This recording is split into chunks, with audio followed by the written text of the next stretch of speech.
नमस्ते, मैं रानी ख़ानम, कथक एक्सपोनेंट और कोरियोग्राफ़र हूँ। आज बहुत खुशी से मैं ये आपसे साझा करने आई हूँ कि मैं करीबन 30 सालों से वाइज़ थॉट जो आर्ट चैरिटी यूके का बेस है, उनके साथ मैंने बहुत काम किया है। और मुझे याद आता है उनके 3 मेजर प्रोजेक्ट जो प्रोडक्शंस थे, डांस प्रोडक्शंस थे, उसको मैंने कोरियोग्राफ़ किया था। और पहला जो था वो था शिविर, जो कि एचआईवी विक्टिम्स के ऊपर था। और जो एक बहुत ही अनोखा सा और एक अलग किस्म का सब्जेक्ट था उस समय, उस ज़माने में, जब इस पे कभी भी काम नहीं हुआ। मेरे लिए भी बहुत एक नया था और मैं थोड़ी-सी झिझकी थी और मैं ये सोच रही थी कि मैं इसको कैसे दिखाऊँगी और मैं इसे कैसे समझूँगी। But it was very well script में था, लिखा हुआ था, मैंने समझा। मेरे साथ 4 डांसर्स और थे।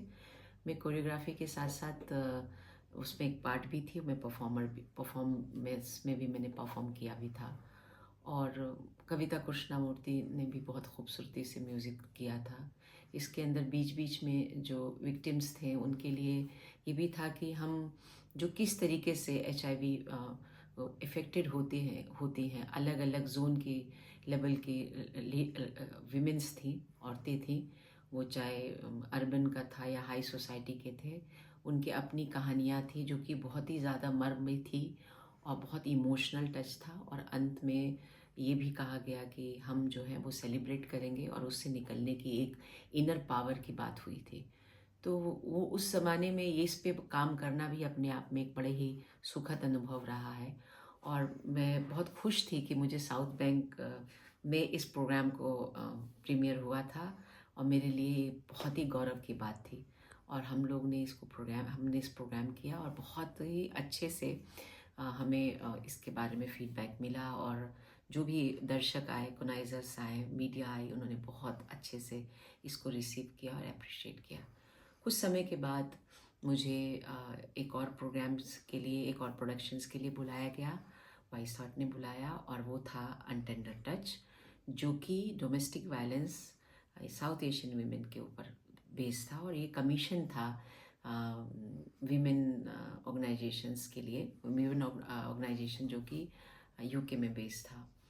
और इसमें भी एक बहुत ही इंटरेस्टिंग था क्योंकि ये एक डांस था और एक थिएटर था, जिसके अंदर बहुत ज़्यादा आपस में बातचीत थी। और किस तरीके से डायलॉग की डिलीवरी, मेरे लिए पहला प्रोडक्शन था जिसमें मैंने थिएटर और डांस को दोनों को कंबाइन करके कोरियोग्राफ किया और मैंने इसको परफॉर्म किया। मुझे याद है बहुत अच्छे से मैं रियाज़ कर रही थी, प्रैक्टिस कर रही थी और बहुत खूबसूरत से एक शॉट लिया निरंजन ने। और उसके बाद जब वो निकल के आया तो मैं अमेज़ थी, बिकॉज़ जो एंगल था कैमरा का, मुझे अच्छे से याद है, उसने बहुत ही ट्रिकी और बहुत ही फास्ट एंगल में लिया। और उसमें मैंने बहुत सारे पढ़ंत का भी इस्तेमाल किया था, और जो कि रिदमिक पढ़ंत था, और मुझे बहुत मज़ा आया था उसको, रिदम को पढ़ंत करने के लिए। कुछ रिकॉर्डिंग हम इंडिया से करके लाए थे और काफ़ी चीज़ें हमने यहाँ भी की थी।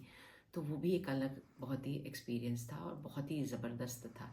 ये मुझ में एक बीज पन पाया और इसको जब मैं वापस इंडिया गई तो मैंने भी काफ़ी इसके ऊपर आगे प्रोडक्शंस किया जो विमेन इश्यूज़ पे बेस्ड था। ब्लैक एंड वाइट उसके अंदर एक पीस था जो मैंने मुस्लिम विमेंस के ऊपर काम किया इंडिया में, और बहुत ही अप्रिशिएट किया गया उसको भी। तो ये कहना लाजमी होगा कि बीज जो पड़ा मेरे लिए अंदर, वो अनटेंडर टच था विमेन इश्यूज़ के लिए। That was my first production on on the women issues. इसके बाद जो मेरा फेवरेट सब्जेक्ट है, क्योंकि मैं कथक से रिश्ता रखती हूँ और इस्लामिक कंट्रीब्यूशन, पर्शियन इस contribution in Kathak dance and north Indian Hindustani music जो है मेरा सब्जेक्ट रहा है, जिसमें मैंने सीनियर फेलोशिप भी किया है और किताब लिख रही हूँ। ये जो था सबसे पहले मैंने साउथ बैंक में वाइस थॉट के आमंत्रण पर मैंने इसको शो किया था, a sound of spell, which was based on the Islamic contribution in art.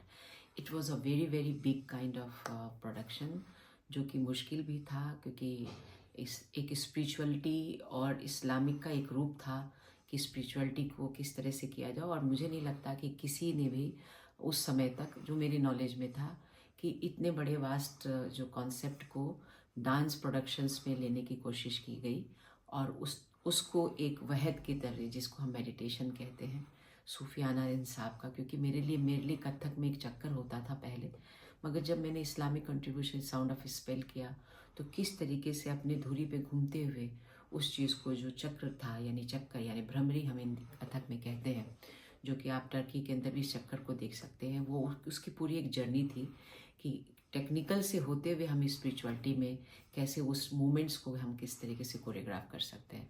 And that was also a solo performance for me by me, and it was again premiere in the South bank.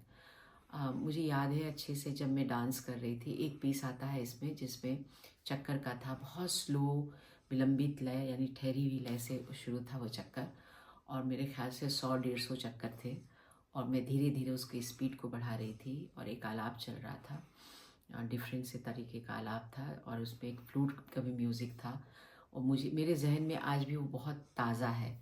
कभी कभी जब मैं करती हूँ उस तरह की चीज़ें तो मुझे हमेशा अ साउंड ऑफ स्पेल याद आता है, क्योंकि वो स्लो से जब मैंने किया 150 की 200 चक्कर थे, मुझे याद नहीं, बट मुझे कहीं भी चक्कर नहीं आया था. बड़ी बात तो ये थी क्योंकि बहुत प्लान्ड और बहुत ही अच्छे से रियाज़ करके और बहुत ही खूबसूरती से इस पे वेल प्लान वेल रिहर्सल करके उसके काम को किया गया.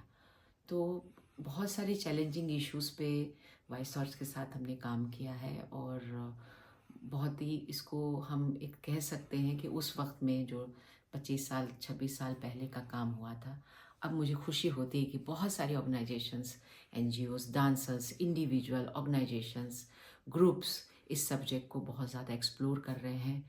और खुशी की बात है कि कहीं ना कहीं मुझे भी लगता है कि उन सब जर्नी के बीच में ये एक मील का पत्थर साबित हुआ, क्योंकि उसके बाद से इसकी जो रफ्तार है धीरे धीरे लोगों ने पकड़ी और आज आपके सामने है. तो मैं बहुत ज़्यादा शुभकामना देती हूँ उन सब आर्टिस्टों का जिन्होंने इसको काम किया, और बहुत सारी शुभकामनाएं वाइस थॉट और उसके आने वाले फ्यूचर आर्ट एंडोर्समेंट को, जो कि इसके नज़र में रखते हुए जो सोशल इश्यूज़ है उसको आगे बढ़ा रहे हैं और काम कर रहे हैं. Thank you so much. नमस्ते.